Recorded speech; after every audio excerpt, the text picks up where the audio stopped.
Free advice. Free advice. Free advice. Free advice. Free advice. Free advice. Free advice. Free advice. Would you like free advice? Free advice. Free advice. Free advice. Free advice. Forever. This is the Free Advice Podcast. I'm your host, Rob Zaleski. And I'm your other host that's equally important, Morgan Beard. Guys, we're stuck inside. It's sunny out there right now, but we're not enjoying it. Why? Because we're bringing you quality advice content. That's so true, except for the part that it's sunny, because at the moment, right here where I'm located, it is kind of cloudy, and it's a little bit of a bummer. I don't know how it is where you are. Morgan and I live about, 12 miles apart from each other, and so you can imagine clouds that are smaller than that would cover only one of us, and that seems to be like what's happening right now. I don't know, not a meteorologist, but one day when we expand our programming, we can afford a dedicated meteorologist to explain why it's different when we look out the window. And to Bobby with sports. No. Sports comes last. Right. Of our dedicated newscasters, I don't think we need a sports one. No. Or maybe we do because you and I drop the ball so much on that. Yeah, it's a real sports reference. lack of area of knowledge for us. I think it's mostly because we don't care about sports. Like, I love playing sports. Well, I there's more love to it than games. that. I love, like, getting outside and doing stuff. But, like, watching strangers I don't know play a game that usually I'm, like, not that informed about, I just can't get into it. Would you watch me wrestle Of course. if you got to pick my opponents Oh, I also get to pick your and our opponents. outfits? Okay, even Yeah. if I didn't get to pick any of those things, I would watch you wrestle, obviously. Thank you. But especially if I got to, like, choose the stooms, choose the opponent. Oh, the sun just kind of came out where I am. Ooh. Would you stop coming if I made eye contact with you and lost? I will never stop coming for you. Oh, thank you. Yeah. What if it appears to be your fault that I'm losing because I like wave and get caught off guard each time when I catch your eye from the audience? Would you stop? Because these opponents are getting smaller and smaller. They seem easily beatable if I was just paying attention. Yeah, and you're just you like more start to think distractible. that you're the problem. Maybe what I Yeah. would do is I would bring someone with me to watch your match that you were more distracted by. So really nothing would change, but, like, the blame wouldn't be on me. Ooh. That's like, wow. Okay. I mean, that's not accurate, but I thought that would be, like, a fun thing to say. That's like if you're like a wino, you drink too much wine, and then you get into a relationship with somebody with like a coke problem, so that by contrast, you can worry about their problem is the big deal. Theirs is the illegal one that's less societally acceptable. And Yeah, you can yeah. Feel good about yourself. You That's can like just what coast. You're doing at my wrestling matches. Yeah. It's Yeah. exactly like that. It's The comparison Duplicate. garrison, they call it. the comparison garrison. I love that. Thank Yeah. you. That's an interesting one to, like, bring someone into your life whose vices are just, like, more objectionable than yours to feel better about yours. I'm sure a lot of people do that completely unconsciously. I'm sure have Yeah, friends that it I'm just- doing that with now. Or maybe yeah. doing with me. I'm probably the friend. Oh, yeah. That's why we hang out. So you could feel good about I focus on the ways that you're a little bit worse than me, and you focus on the ways that I'm a little bit worse than you, and we each get to Yeah. feel better about ourselves while keeping those things secret from the other. it. Okay, so complete this sentence. I All right. bring Morgan in and enable her blank habit so that I can feel better about my blank habit.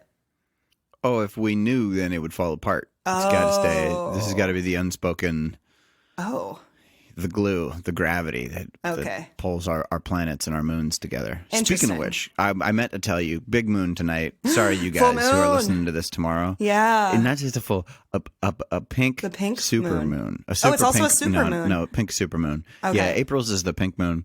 I want to share a little bit. This is the week of Easter, right? Oh, that we're yeah. recording this. If you're listening to this in the future, Easter's already happened or will happen again. It's cyclical like that. Both. But let me explain why Easter is when it is. Do you know why Easter is when it is, Morgan? I have some guesses, but I'd rather you just tell me. It's a very specific thing. It's not something that you can just guess and accidentally get right, okay? Okay. Yeah, so I knew that I was getting set up to fail. So why don't you just It's tell the me? moon. It's the moon. Is The it? moon is where it's at. Oh yeah, Dude, I fucking the moon love the and moon. the sun. But it's an astro holiday. You might not recognize that it's related to the astro, but it didn't is. know. It's an astro holiday. So we got the spring equinox, right? Mm-hmm. Easter is the first Sunday after the first full moon, which is on or after the spring equinox. So we got Okay. the first full moon coming after. I think the equinox was what, March 22nd. Yeah, the first full moon was like basically 28 days ago or a month ago from today. Well, but that was the last full moon because Yeah, today's the last a full moon. Yeah, no, the last full moon. I So did a today's full moon ritual. It's always 4 weeks before, and that was before the spring equinox, which is the day halfway between the shortest day and the longest day. Okay. So here we are coming up on Easter. That's exciting. You're welcome. My period has officially synced up with the full moon, so it's like this cool fucking thing where people who are more or less like astrologically inclined think about the moon cycles, the new moon and the full moon specifically as having these spiritual significances of the new moon representing a good time to plant seeds of intention. You know, it's the beginning of a cycle. It's like, what are we going to invest in for over the next month and work on kind of building and watering and growing. And then the full moon. Sit in the dark and think. Always. Full moon's for doing, right? The full moon is for releasing. Yeah. So the new moon is a time of like kind of quiet contemplation because it's dark. And the full moon Can't is go anywhere. the full moon is the sky is bright. It's a time Go for wherever you want. coming together. It's a time for considering what are we releasing, what are we letting go of the thing. So we've spent the cycle from the new moon to the full moon cultivating these intentions, and then the full moon is about releasing the things we no longer need. And so it's just the When perfect. do you actually do this shit? Is it daytime? Like you're no, it's building up these night. intentions and then you immediately are just focused on letting go of things? What about like the doing part? Oh, the doing Moon happens is not really between concerned with no, that? the doing happens between the new moon and the full moon, like as the cycle continues. If that makes Okay. sense. So yeah, it's like You're the not full just setting 28 intentions day. during that time. You're setting and completing intentions. Right, exactly. The idea is anytime you You're set an building intention, things with the moon. yeah, you want to Well, I think revisit maybe it. it's delayed intention. Maybe it's the type of thing that you like plan to do 2 weeks from now once the moon's full. I got a lot of those. Those are most of my intentions are like a time delay intention. Once the quarantine is over, I know what I'm gonna do. Tell you what. But to complete that thought, it's very appropriate that my period coincides with the full moon because that's also a time of release. And the moon is also this very sort of like feminine, quote unquote, celestial body because it has phases, it has cycles.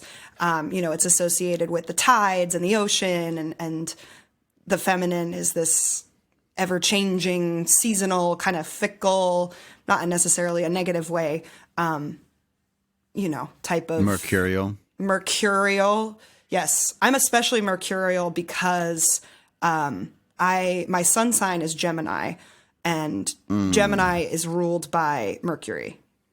So I am especially mercurial, and that checks out.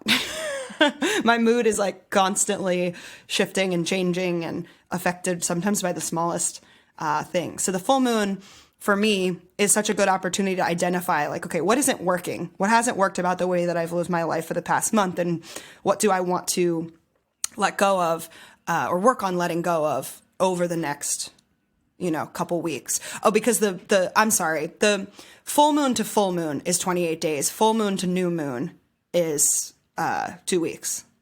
That's right. Misspoke So the next earlier. 14 days. Yeah, exactly. What would you say that you're releasing with this full moon if you have such a intention? I don't, but I am an improviser, so Here we let me go. make something up and just roll with it, right? Fuck yeah. Watering my plants, I'm just going to let them die. Is the first thing that I thought of. Really? How will that support Well, you living your best life? dude, you're treating this as okay. I'm going into improviser mode where I'm allowed to be anybody just to support the answer. Totally.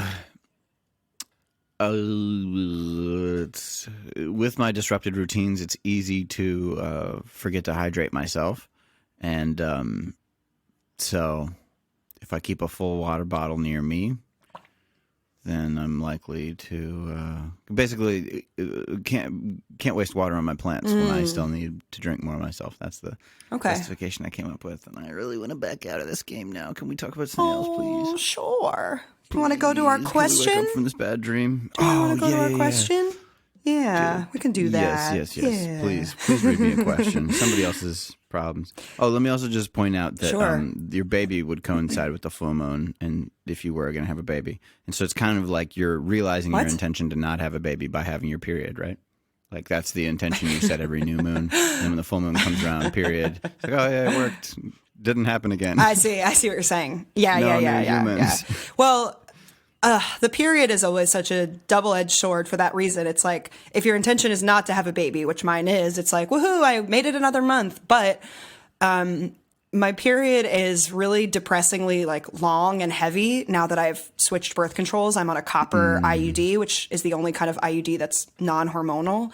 Or really, I want to say like the only birth control for women that's non-hormonal. And I fucking love it.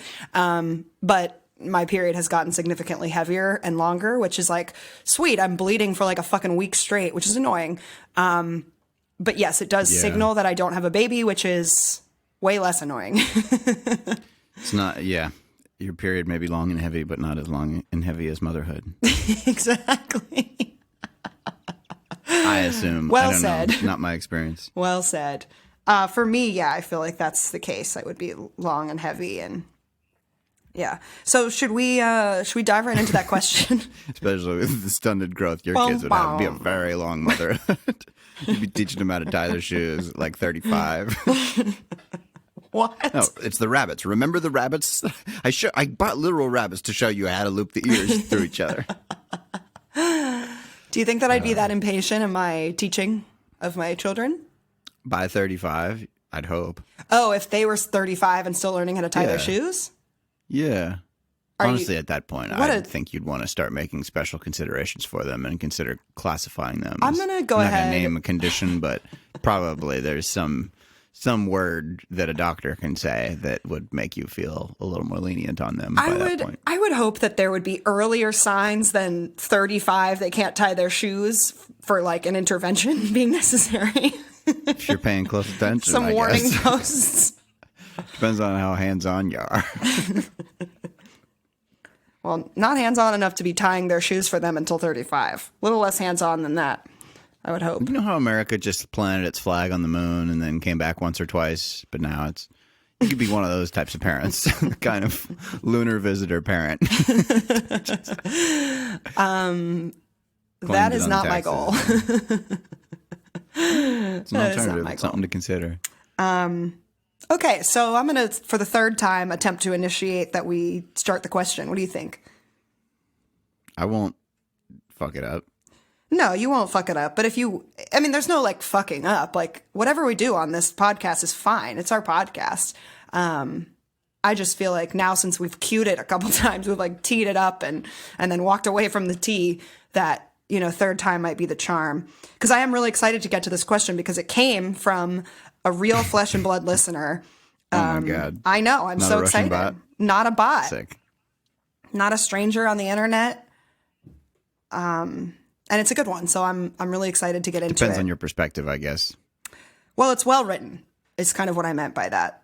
It's a good one. It'll get us to good topics, and it's well articulated. Compared to our usual questions, which are trash. People with very, very fundamental misunderstandings of the language they attempt to wield. Well, All listen. right, no, I was not trying to say that. I was just trying to say... I wasn't trying to say that as a comment on our other questions, but this one was specifically written to us to answer on the podcast, whereas others, we've plucked them from the internet, and they didn't ask us to do that. So no, many of them resent it and say, "Hey, I thought that I was only going to have 3 people see this, not 6. I can't handle the fact that Tina is reading this. It's doubled. All right. So Tanzicorn asks, depressed friend depressing me. Hi, FAP. That's FAP, Free Advice Podcast. Love your show and have written in before. I have another one for you. This one is difficult. Apologies if it reads insensitive, or ableist. I reconnected with a college acquaintance when I moved to a new city 2.5 years ago. We weren't close before, but now we chill regularly. She's interesting, smart, and a very loyal friend. Once you're in her circle, she treats you like family. She has struggled with depression forever. History of substance abuse, nearly OD'd a few years ago, has since gotten sober and made tremendous progress. She still gets into deep depressions regularly. Leading up to COVID, she was already in a bad place. I had a stressful work deadline coming up. I couldn't handle her negativity, so I avoided her for a month. I felt guilty. Then the pandemic hit. She's one of the few humans I see in real life now to go for a walk or whatever. We end up talking about tons of dark shit. I'm normally content, but nowadays I'm lonely and anxious, even without her fuck ton of bad vibes.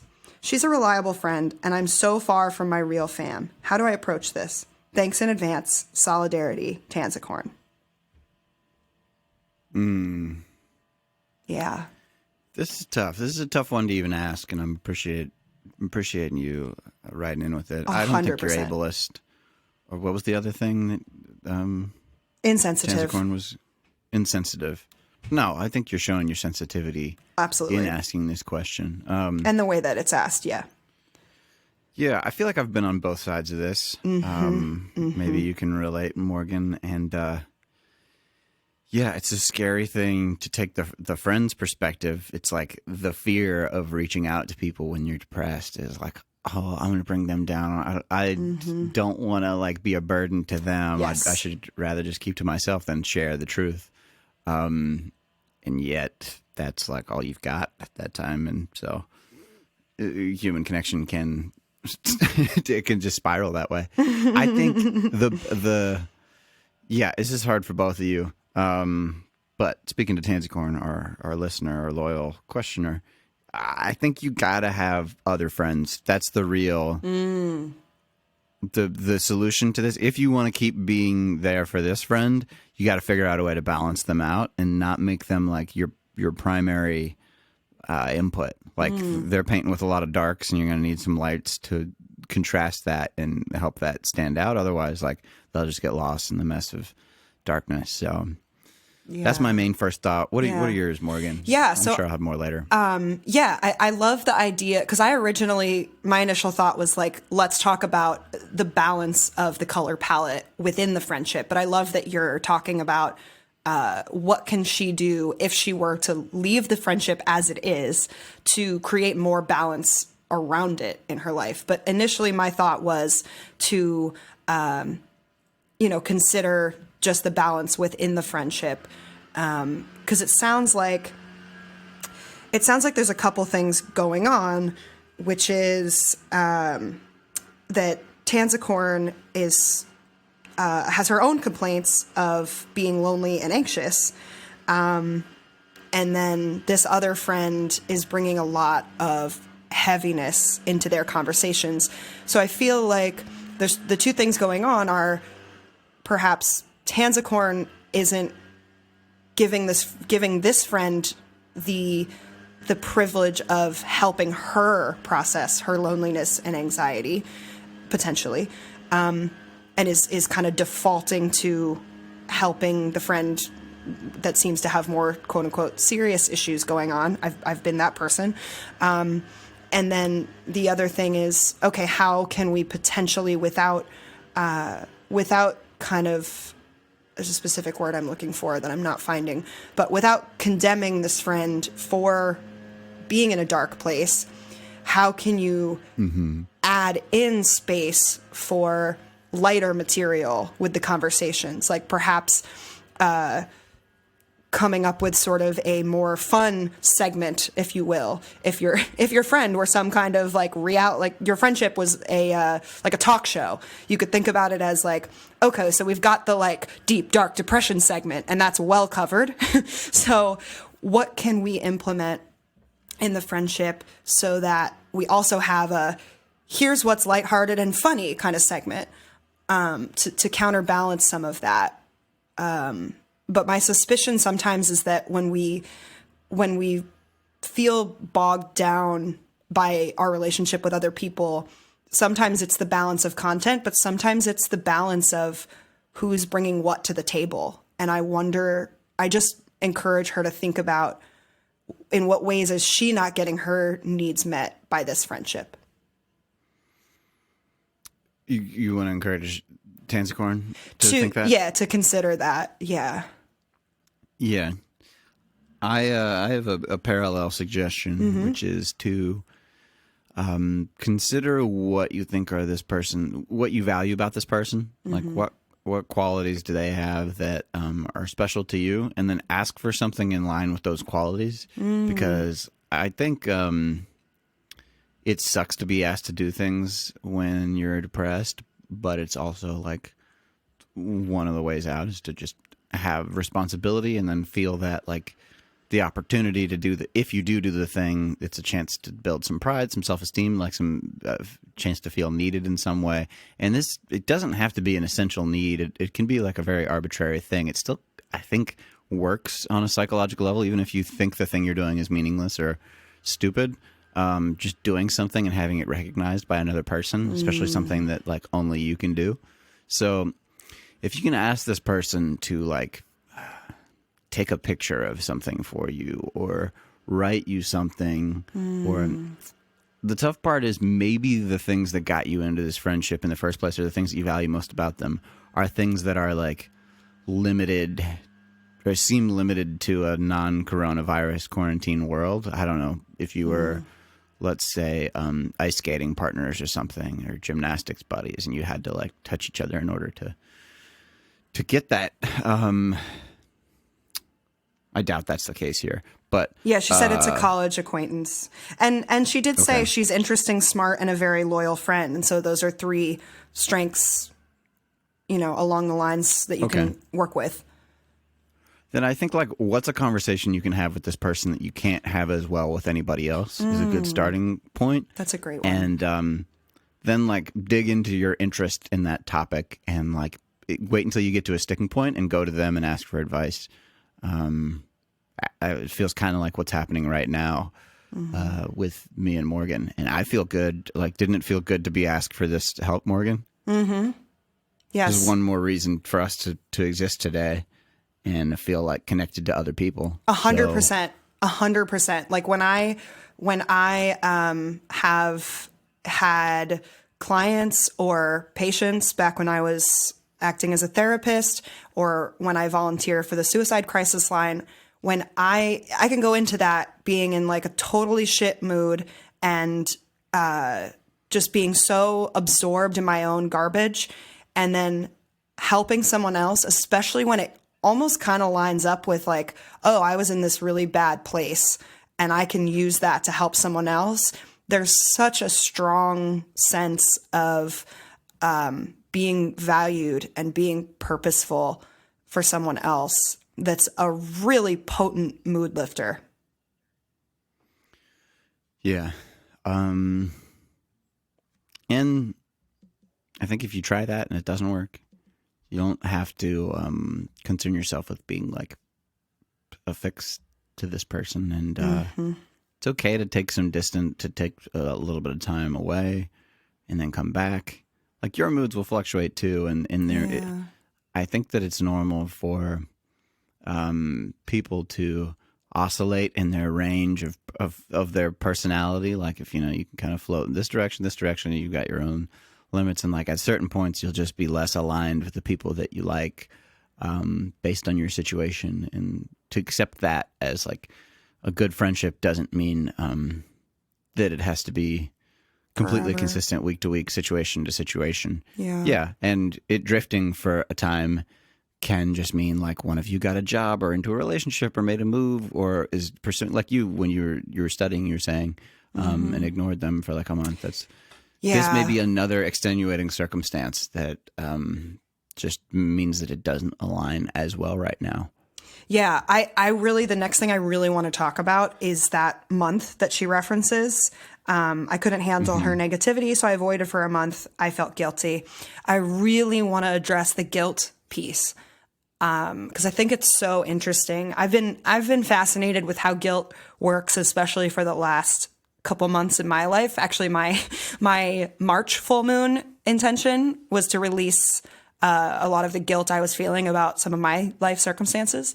And talking to my therapist about guilt, and I've heard this before, is that when we say, I felt guilty, guilt isn't really a core emotion. It seems like it is, but really what it is more of a learned response to someone expressing something like anger at us. And so it's an expectation that we should kind of have our tail between our legs about this thing because it was something that maybe we were chastised about in the past, regardless of, if it was like justified or not. It's the learned response is to feel bad and potentially motivate a different action.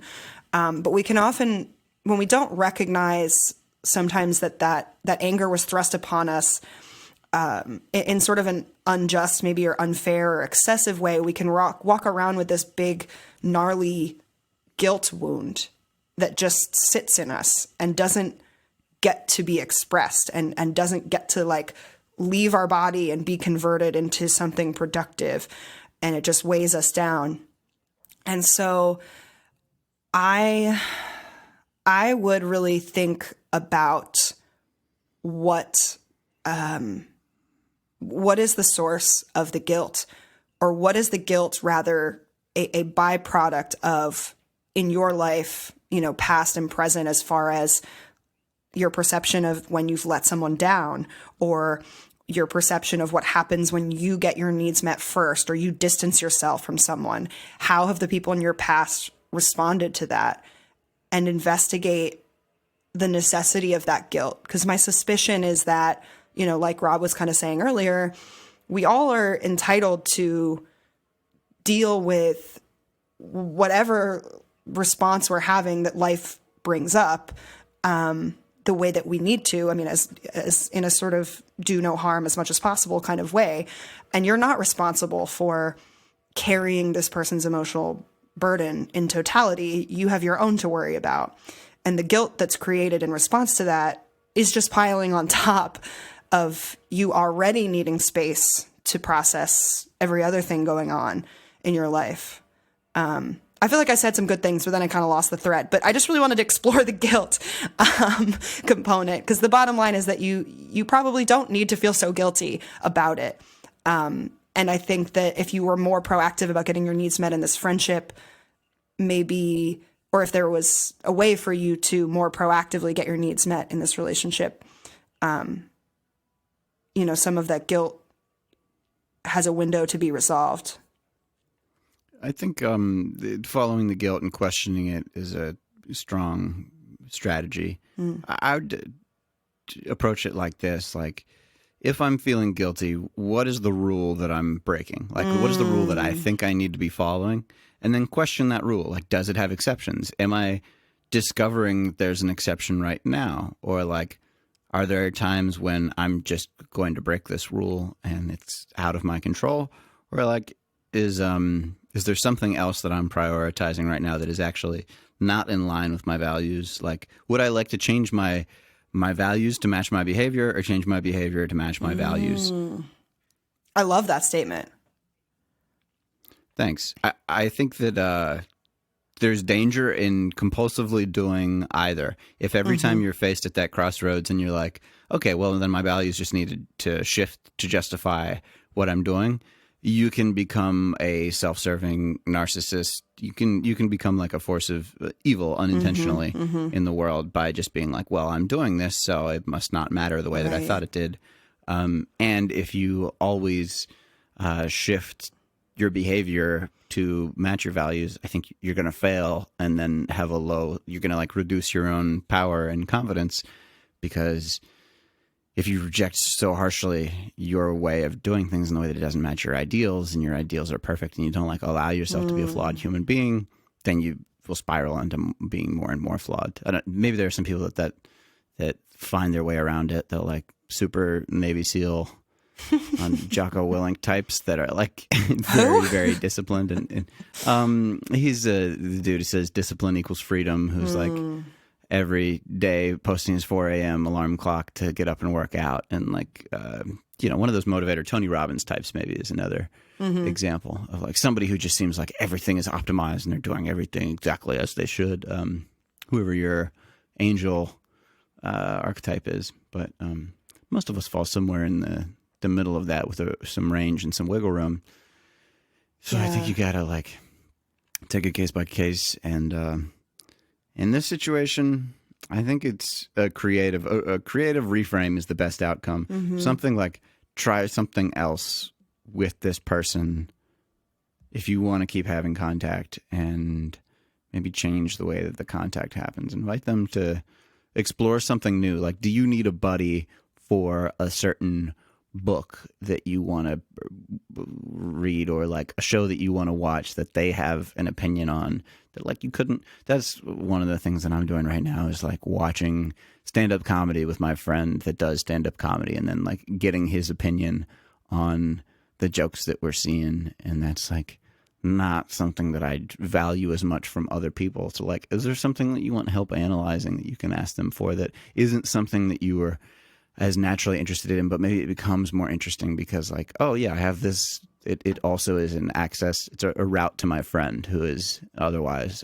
shrouded in this depressive fog, let's say. Yeah. Yeah. I want to make another point. I think that's totally great. And I was thinking about something sort of unrelated while I was diligently listening, of course. That's dope. I'm going to use that. I think that's totally great. And I was thinking about something unrelated while I was listening.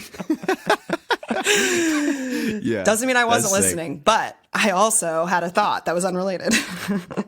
Ooh, here I go. I'm about to start using that as soon as whatever you're about to say passes. That's totally fine. That's totally fine. Because really, I'm speaking to you, but I'm like also more so thinking about the recipient being Tanzicorn. So it's like not irrelevant for you to be listening, but like you're not my target in this answer. Understood. So yes. One of the things that I might do in this situation, especially if your goal is to kind of get more bang for your buck as far as the effort that you're putting into this friendship and the effort that the result that she's getting from that effort. So I would look at the sort of love language framework.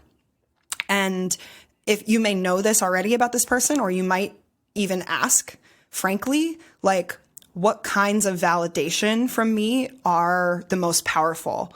Like, you said so many wonderful things about her in this email. And, you're saying like she's like family to you and she's so loyal and you have all these things you appreciate about her, but you are struggling to, give her maybe so much of yourself, or to be dragged down by some of the content. So I would, if, for example, her love language happened to be words of affirmation, you could do something that is less time consuming and less heavy, like write her a letter about all of the things that, you love about her, sort of similar to Rob's suggestion from earlier, and include in that, like, I'm struggling to give you X, Y, and Z right now, but like, I really want to make sure that you know that you mean X, Y, and Z to me on a deep level. Because that's then something that she can, when she feels depressed, but maybe doesn't want to burden you or whatever, she can read that letter and remind herself, this person still feels this way about me.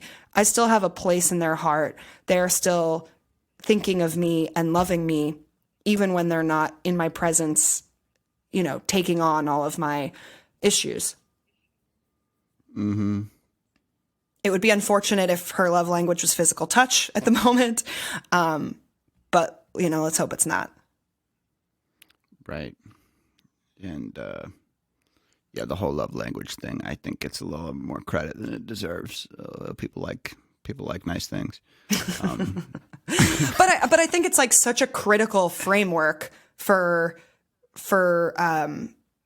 opening up like a very rich dialogue about, okay, what this action means to me is not the same thing that this action means to this other person. And so you have to accommodate, basically not doing unto others as you would have done unto you, but doing unto others as they would have done unto themselves, and not continually missing and putting in so much effort trying to give them what you would want and they're not receiving it.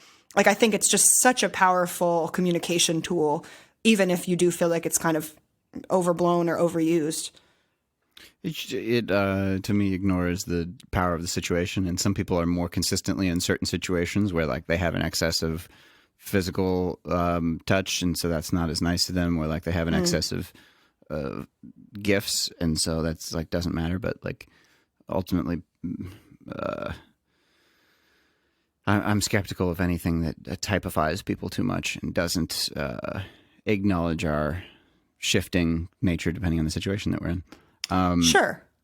But we can talk about that with the same language. Yeah. Sorry, what were you going to say? If you guys have mutual friends, you could bring them in and ask them for like help with this other friend, you know? You could make it about like Diana and I don't know why I laughed at that choice. Why is that? It's such an old-fashioned name. Like, it's just not that likely that her name is Diana. Okay, then you could ask about Deandra and Deandra's dying fish, or what? No. Dog is more, because a fish, yeah, like, come on. But if it's a dying dog, you know, asking for like, hey, should we set up like a Zoom funeral for I didn't really know this dog, but maybe you could say something. Just asking for help with a third party, and like implying, the more you can imply this person's value rather than explicitly. I think sometimes when I'm on the receiving end of an explicit, like, here's a lifeline, I'm throwing this to you because I know you're struggling right now and I want you to know how valuable you are. What's a specific example? Somebody sending me a text that's like, hey, it was so nice to see you the other night. I just want you to know I think you're a really good person, and you're so valuable. Like, I'm imagining them trying to cheer me up, and then I'm like, oh, I must have really looked like I was in a bad way to them. They must have like really thought that I needed this, or like I'm going to kill myself or something. And that type of like sympathy messaging for me can be, I realize this is a dangerous thing to say because I know it's coming from a good place. Sometimes it makes me like want to get away from that person even more. Interesting. That like, I must really seem bad to them. I don't like seeing myself that way. I'm not going to be around that person for a little bit. Wow. now that I got that impression. I'm really intrigued by this. This is really that surprising? Because, yes. Well, so this is universal. So one of my primary love languages is words of affirmation. So I love that shit. And I don't come into it with the assumption that, oh, this person must have really felt that I needed this and is looking down on me in some way. And I would question that that's your framework about yourself. Where you're doing all right and somebody like really sends you something that seems like they think you need a pep talk, or like to be handled with kids gloves. You know, like I'm doing. Say you just went through like a breakup, and the other person is really like checking in on you in a soft, gentle way of like, know that you matter in your life, and you're like, oh, I moved. This was not as big a deal to me as it was to you. Say that it was like a short-lived relationship or something that you were relieved to be over. Don't you ever get that like resistance feeling of like, now I'm going to avoid this person's making me. It seems like to them this is worse than it is for me. I don't get it in that kind of situation, because in that kind of situation I would just I always, because I have been in and out of like very many like deep depression / have sort of a lower baseline than the average person. So I always, I think, appreciate like a genuine emotional check-in. And I can say to that person, like, thank you so much for demonstrating that you care about me. But I'm actually fine. Whereas, but you're wrong. I will Time's get that. off. I will get that. What I think you're, saying, I will have that experience when people tell me things that, or you do this sometimes where you'll ask a question where I know that you know the answer and you're just trying to get me to say it a specific way. That makes me feel like, come on, like don't like baby me into like coming up with the right answer that you want to. I find that very patronizing. And I know what that is in my history. Like I know what that is about. And I know that that's kind of personal to me, having that reaction to it. That's what gives me that resistance. And so maybe for you, there is something personal about the emotional check-in or the implication of weakness that is difficult. I don't know. Not to prescribe. The advice that I was trying to justify and get at is if you can imply worth, then you run a lower risk of perhaps, if this person has the same issues as I do, triggering that response. If you like just ask them for help with another person and show rather than tell them about their value, then it has a better chance of slipping under their radar of like, is this person feeling guilted into trying to help me because they think I'm really that pathetic right now? And like setting off that line of thinking that is a danger with me and not Morgan. Yeah, well, I think that that's where the love language thing comes in, because it's like, for me, words of affirmation specifically are extremely effective and like what I need, so that, and I think this is the reason. I need words of affirmation because I am so verbal and I think about things in these very like verbal terms where I need to have these specific memories of someone telling me that I'm valuable or whatever it is, so that when I'm later in my head going through my fear spirals and questioning my value, I can go, okay, but so-and-so told me that specifically they value me like last week. So it helps me to challenge those things. And for someone else, maybe an action would be a more direct challenge to whatever their fear about themselves is. So that's why I think it's worth asking what's going to be the most meaningful action or word or gesture. I get you. So you're saying Tanzicorn should ask their friend about their love language? Yeah, I think so. Yeah. It doesn't have to be in those words. Cool. It doesn't have to be in those words. Mm-hmm. I could start with a conversation about like, what do you each value about the friendship, and kind of spring off there. Maybe naturally, maybe not. I mean, because it is hard, because we're coming at this from the perspective of like, we have the kind of friendship where we talk about this shit and we use these words and we're very like careful and emotionally attuned with each other. And it's just a little bit more organic for us. Like we can call each other and just literally to say like, I value your friendship. And that could be the whole conversation. And not everyone necessarily has that, historically going on in their friendship. But I think it's a very, not to way overuse the word valuable, but I think it's something that people would benefit from introducing a little sprinkle of in their friendships or any relationships. We've found it to be. You just made me realize, reminded me how grateful I am that we are friends and that I'm talking to you right now. Yeah, me too. And I want to challenge that you said that we're very careful about each other's feelings.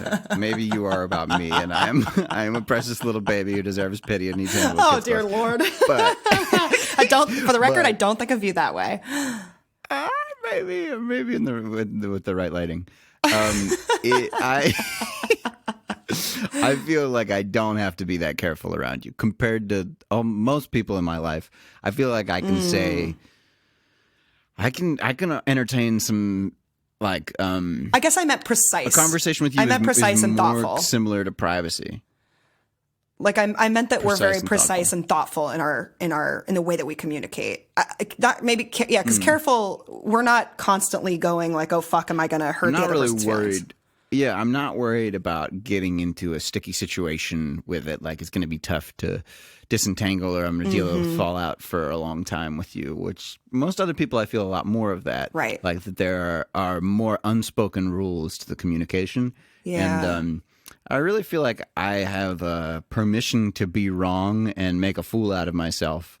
And that allows me a lot of creative freedom with you, Morgan, because I think that like in let's say a stuffier setting where you have like a very controlling boss or teacher or something, where if you say the wrong thing, you're going to be punished and publicly embarrassed or somehow marked, you get a lower score. Then like you kind of keep doing the same thing and guessing at what's the right thing. And that's not as creative a way to be. I think that you giving me permission to be wrong and to say something that would be hurtful or that is hurtful to you or that is reprehensible in some way or another allows me to find the edges of like, okay, well, where's the unsafe territory? Where's the place that other people, what's the idea here that I haven't had before or I haven't heard other people say before that's like close to that but isn't that, and helps us know the edge, or just like is a new contribution to human understanding. So thank you, Morgan. You're really welcome. It's interesting because from my perspective, this is something that I have struggled with in this friendship, which I've told you. Like I have my own like preemptive, like expecting punishment kind of thing. And there have been times where you have made special requests, or have given me sort of like quote unquote negative, but it's fine. Feedback about my actions or my words. And I think that it's important to point this out because that how comfortable I feel being creative and wrong and whatever in this relationship, it's important to say that fluctuates. Like you're not just damned to a friendship where you may not feel that free to express yourself. And I think I want to make sure that I'm making the point within the context of answering this question too. You can put in different inputs to get different outputs within a relationship. You're not stuck in cement with it, because the more that I have opened up and been vulnerable in communicating with Rob, like that when this happens, it has this repercussion for me in terms of my ability to express myself. And especially in the context of this podcast too, like sometimes there have been times where I've felt shut down or, I've made a mistake and I've internalized this punishment that is or isn't there necessarily. And we've talked about it and recovered from it. And it's given me more creative freedom and openness and feeling comfortable. So it's a variable that you can really shift live by opening up these exact dialogues that we're talking about. It's really exciting, actually, when you change the inputs in a friendship and you stop accepting, like, what are the rules? What are the status quos of how this friendship has worked in the past, so that you can get a better result, be more satisfied, be happier with the friendship, and trusting that the other person can deal with that. And if they can't, then that says something about the friendship, and it's not your fault that you've introduced this variable. It's important for everyone to report on how they're feeling in a friendship and not I've way too many times let friendships just completely fall off the rails because I've been too afraid to communicate what are my needs and how are their actions affecting me.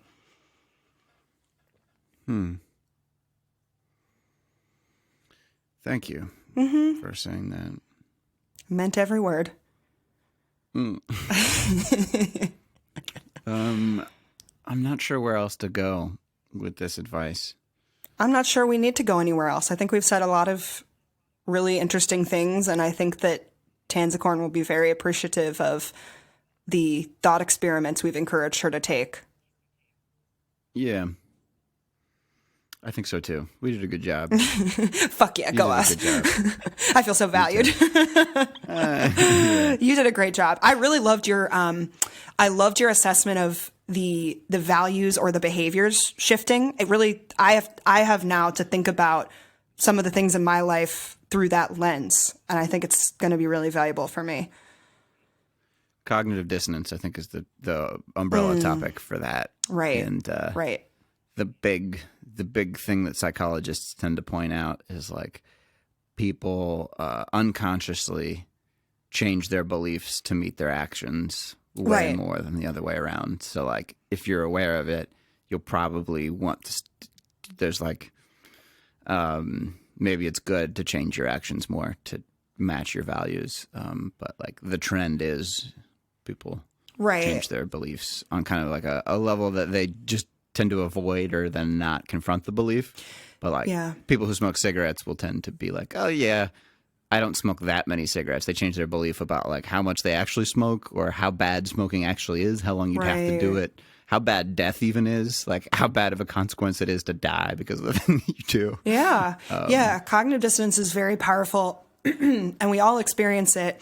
And I think it creates this sort of like mental compartmentalization where we are now, we are now like good or bad, or we have to change, one part of ourselves is like the good self that like doesn't smoke that many cigarettes. But then there's this unconscious part of us that knows on some level we're kidding ourselves.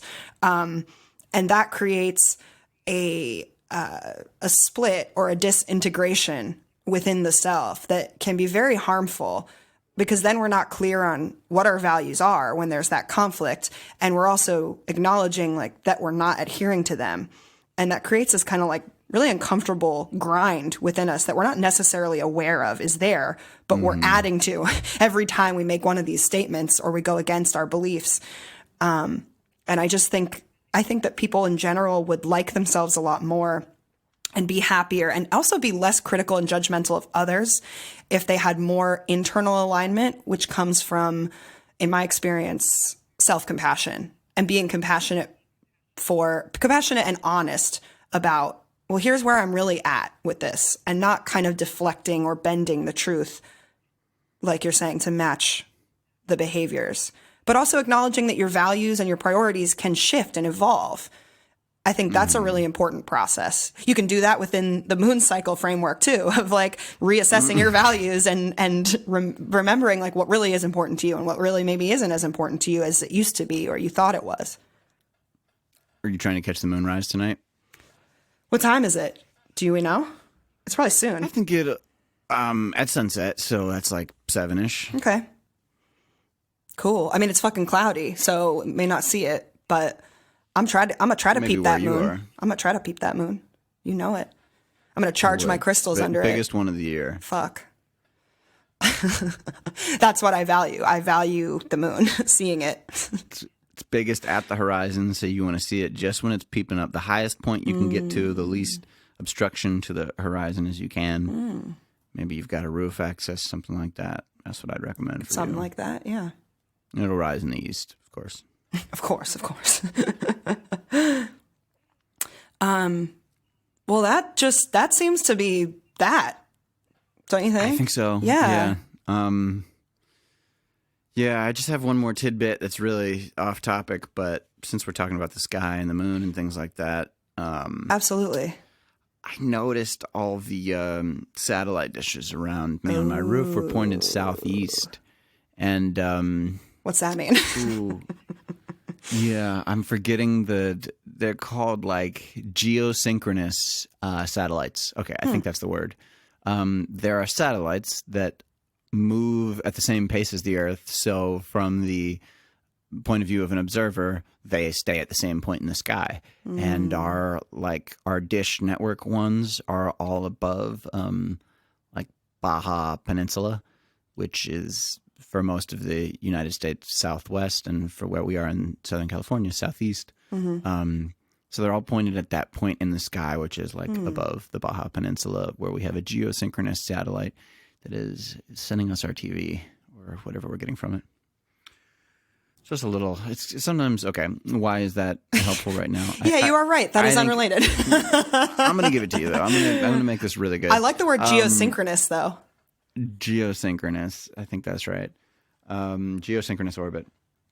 That times like this, things are big and scary. How long is it going to last that we're stuck inside? Is this another Great Depression? Something that nobody's willing to say in the mainstream media because, you know, if you ask that question, it becomes more likely to happen. So I think it's like a hushed conversation, but like I'll just say it because, you know, we don't have too many listeners. I'm not going to cause the Great Depression. I'm not going to feel bad about it if it happens. But like, is this another Great Depression? It's not your fault. Like, is this a Great Depression? There, I've said it now 3 or 4 times.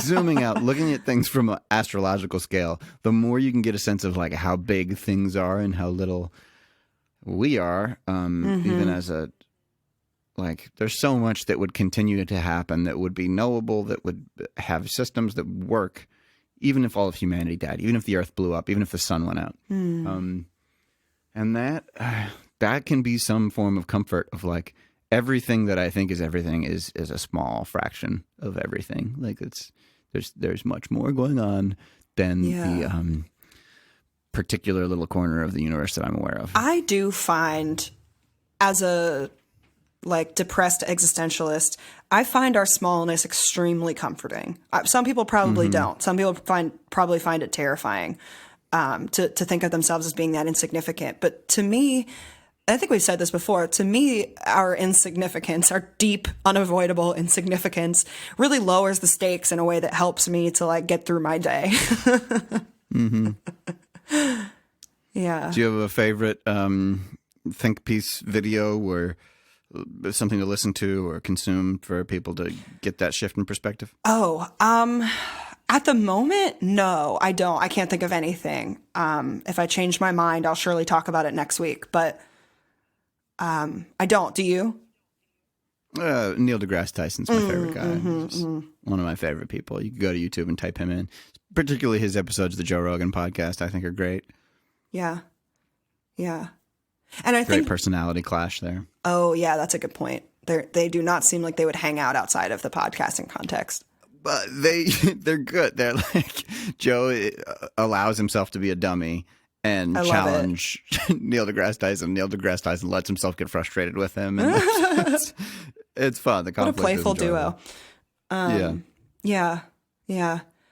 I do love how he brings it to that like cosmic scale. And I remember like the first episode of his remake of Cosmos, where he's the narrator. It's not his remake, but and he talks about the geological time as like a calendar and says that like humans arrived like December 31st at like 11:59 p.m., relative to like the full year of like the universe's existence. And I love that. It just makes me laugh because we think of ourselves as such a like permanent fixture in our universe, but that's just our perspective.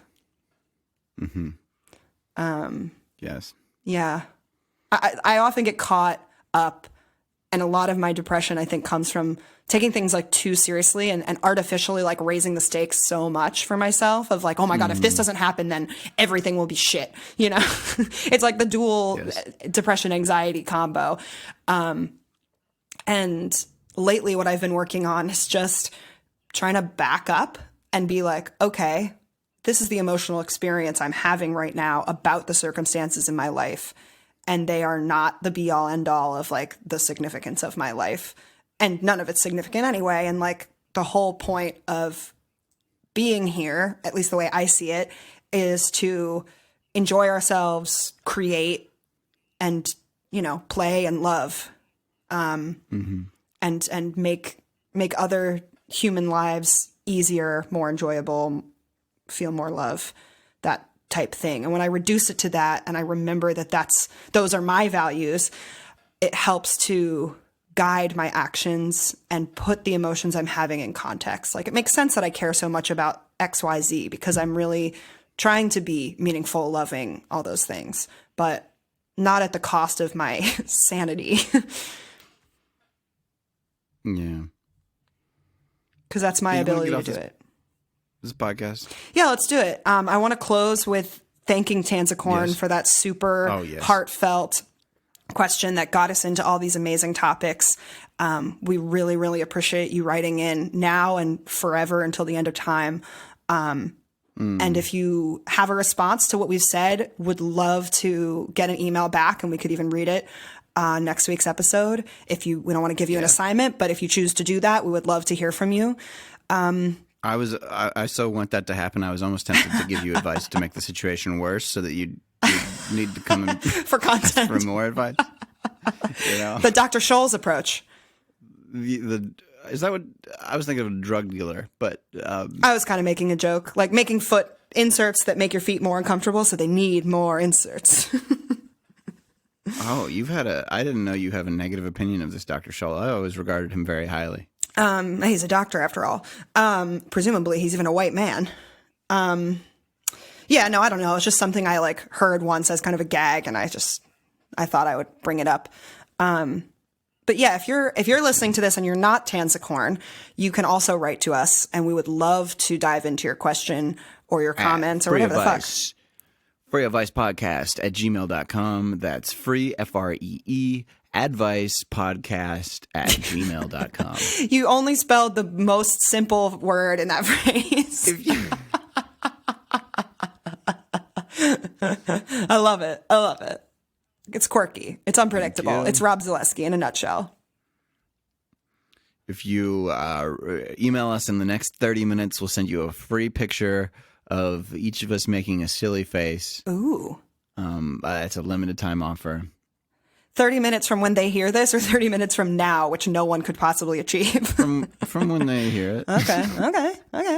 From when it airs on TV. Yeah. All right, guys, let's get outside. No. I mean, stay inside, but it's kind of complicated advice. You're allowed I'm going to go outside, but I'm going to stay away from people when I'm doing it. You know what I mean? Yeah, I got The you. shorthand for that is stay at home, but like you don't Stay actually separate. have to stay at home. Just don't. Yeah, exactly. Yeah. Like having a bunch of people over to your house and you staying at home is defeating the purpose, but going outside and not being around anybody is good. So that's what I'm going to do. Yeah, I might do that This too. little moment of non-rain. Yeah, good idea. I'm going to call my mom and go for a walk. Yeah. Hey, nice. All right. All right, Morgan and Tanzicorn, love you both. Thank you for making this happen today. And Fuck yeah. stay free. Advisees. I ruined it by adding advisees. Oh, it was going to be such a good sign-off. I've been pausing over the found stop my button. good night Like, gun is he key. done? Yeah, no, I'm done. Good night.